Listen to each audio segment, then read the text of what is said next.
Margarita was walking with Oscar when he suddenly pushed her and shouted that she should keep moving. He told her she would stay in that place forever and nobody would ever find her. She cried and begged him not to do this. She said she still loved him and even promised to give him half of her property if only he would not leave her alone. But Oscar had no mercy. He told her that she had already signed the divorce papers and that everything now belonged to him. He said she had nothing left and that she was now on the street. Margarita broke down and asked how he could betray her like this, but Oscar walked away and left her alone in the forest.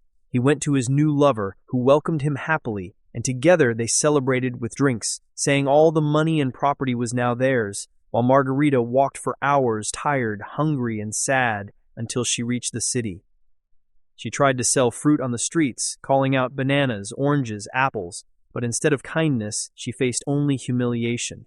When Oscar and his lover saw her, they laughed and said, "Look at her, from a rich businesswoman to a poor fruit seller."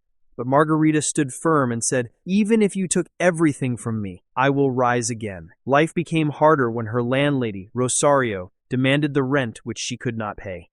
Rosario took her fruits as payment and threw her out of the house. Margarita cried to God, asking why so many bad things were happening to her, and begged for strength.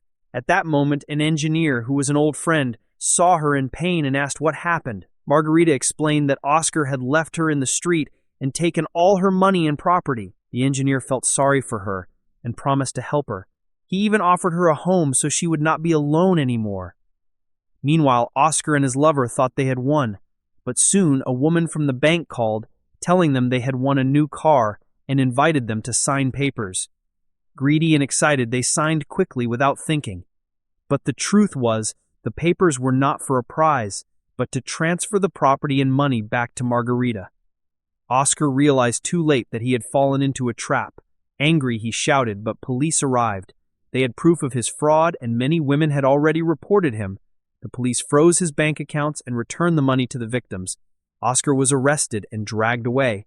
He screamed that he would hire a lawyer, but nobody trusted him anymore because his lies were finished. Margarita finally lifted her head with hope and thanked her friend and those who helped her. She said she would keep moving forward no matter how hard life became, because when you do harm, it always comes back stronger, and every bad action has a consequence. If you like this story, do not forget to subscribe to the channel and share the video.